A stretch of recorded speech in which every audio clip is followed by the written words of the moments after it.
अस्सलामु अलैकुम। हम में से अक्सर लोगों ने अपनी जिंदगी के किसी न किसी अहम काम को उठा रखा है। उस काम को हम पूरा नहीं करते ये सोचकर कि जब उसका मुनासिब वक्त आएगा तब वो काम करेंगे। बाज लोग तो सबसे अहम कामों को भी इसी सोच की वजह से नहीं करते, जैसे कि अल्लाह को राजी करने के काम, इबादत के काम, फर्ज अदा करने के काम। ये यूं समझ लें कि जो असल काम करने के लिए इस दुनिया में हम आए थे, हर उस काम को बड़े एहतराम के जज्बे के साथ उठाकर रख दिया है। उन कामों से रुके हुए हैं उनके मुनासिब वक्त के इंतजार में। गरीब को अमीर होने का इंतजार है, अमीर को फुर्सत का इंतजार है, बीमार को तंदुरुस्ती का इंतजार है और तंदुरुस्त को मजीद आसानियों का इंतजार है। जवान को बुढ़ापे का इंतजार है और बूढ़ों को आराम और चैन का इंतजार है। और मजमूई तौर पर आलमी सतह पर देखा जाए तो सबको हालात सही होने का इंतजार है। अगर आप भी इनमें से किसी इंतजार के दौर से गुजर रहे हैं, यानी अगर आप भी ये सोचते हैं कि जब ये हो जाएगा तो मैं नेक अमाल करूंगी, जब वो हो जाएगा तो मैं आखिरत की तैयारी करूंगी, अपना फर्ज अदा करूंगी वगैरह, तो इस हदीस को गौर से सुनिए और याद रखिए जिंदगी भर। अल्लाह के रसूल सल्लल्लाहु अलैहि वसल्लम ने फरमाया, नेक अमाल करने में जल्दी करो।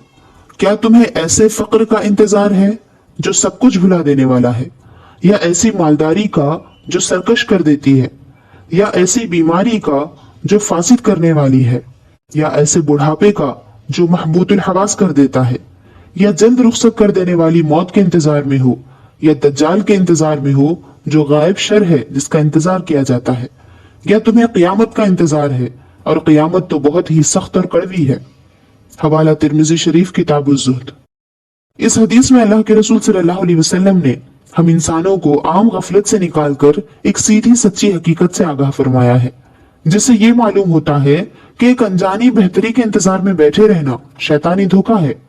इस धोखे में फंसने वाला मौजूदा बेहतरी को नहीं देख पाता और ना ही उससे फायदा उठाता है। इस इंतजार में वो मौजूदा बेहतरी को बर्बाद करता और दिन ब दिन बदतर हालात का सामना करता है। इस तरह ये इंतजार इंसान को नाकारा बना देता है।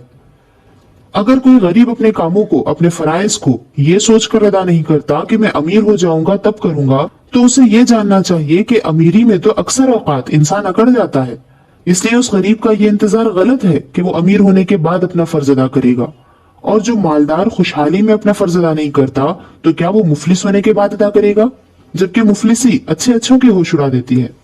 और जो तंदुरुस्त भले चंगे लोग अपने कामों को, अपने फराइज को भूले बैठे हैं, क्या वो बीमार होने के बाद काम करेंगे? जबकि बीमारी जिंदगी में फसाद मचा देती है, कामों में खलल पैदा करती है। या फिर वो बूढ़े हो जाने या मरने का इंतजार कर रहे हैं, जबकि बुढ़ापे तक एक एक करके सारे हवास यानी सेंसेस सुस्त होते चले जाते हैं और मौत तो सबसे ताल्लुक ही खत्म कर देती है। और जो लोग बुरे हालात देखकर नेक कामों की हिम्मत नहीं करते, वो एक तरह से दज्जाल के इंतजार में है कि जब दज्जाल आएगा तो उसके खात्मे के साथ सारी दुनिया से बुराई खत्म हो जाएगी, तब नेकी करना आसान हो जाएगा। जबकि उन्हें ये याद रखना चाहिए कि उस आलमी बुराई के खत्म होने से पहले बुराइयों और सख्तियों का सामना लाजिम है। और कुछ लोग तो सीधे क़यामत के ही इंतजार में है कि वहां जो होगा देखा जाएगा, जबकि वहां हम देखने वाले नहीं बल्कि दिखाए जाने वाले होंगे।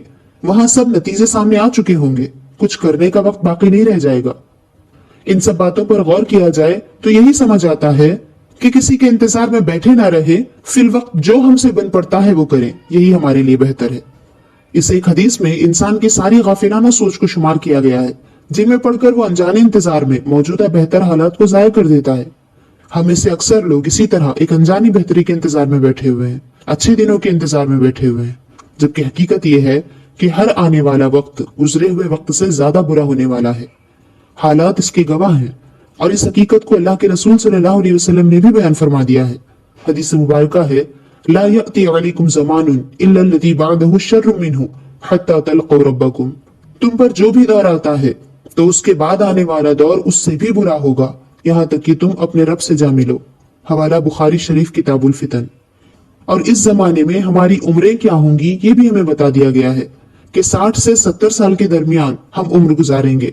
हदीस मुबारका है, उम्र उम्मती मिन 60 सनतन इला 70।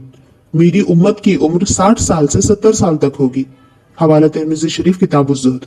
ये 60-70 साल भी ऐसे जिनमें साल महीने की तरह, महीना हफ्ते की तरह और हफ्ता दिन की तरह गुजर रहा है। फिर 24 घंटों में 8 घंटा सोना जिनकी आदत हो तो उनकी उम्र का 1/3 हिस्सा सोने में ही निकल जाता है। यानी 60 साल में से 20 साल जो एक काम करने में निकल जाता है वो है नींद और आराम। इसके बावजूद जो लोग कहते हैं कि जिंदगी में आराम नहीं, वो बहुत बड़ा मजाक करते हैं। खैर, अब ये देखेंगे कि बाकी 40 सालों में सारे काम करने हैं, वो सारे जरूरी काम जिनके लिए हम दुनिया में आए हैं। लेकिन हमारा हाल ये है कि सारा वक्त इन कामों के लिए मुनासिब वक्त के इंतजार में गंवा रहे हैं। फिर इन 40 सालों में बचपन, लड़कपन भी शामिल है। जिन लोगों की ये उम्र काम की चीजें सीखने के बजाय खेल तमाशों में गुजर गई, समझ लो कि उसके 10 से 15 साल और बेकार चले गए। बचे 25 साल, इसमें जवानी भी शामिल है। इस उम्र में आमतौर पर ना दिमाग जमीन पर रहता है ना कदम। फिर गिरते संभलते 5 से 10 साल निकल जाते हैं। अब बचे 10 से 15 साल, इसमें अधेड़ उम्र और बुढ़ापा शामिल है। इस उम्र की आम कहानी ये है कि जमाने की लादी हुई जिम्मेदारियों को पूरा करने में अधेड़ उम्र निकल जाती है। फिर पूरी जिंदगी की यादों के पन्ने पलटते पलटते हसरतों में बुढ़ापा निकल जाता है। इन सब के दरमियान ही 60 से 70 सालों में वो असली काम कर गुजरना है जो करने के लिए हम इस दुनिया में आए हैं। और ये हम उस वक्त कर सकते हैं जब हम ये याद रखें कि अच्छे दिन आने वाले नहीं, बल्कि दिन ब दिन अच्छे दिन हाथ से जाने वाले हैं। इसलिए बादिरू बिल आमाल, नेक कामों में जल्दी करें, किसी इंतजार में बैठे ना रहें। अपना और अपने प्यारों का ख्याल रखें। अल्लाह के हुक्म रहें। अल्लाह हाफिज।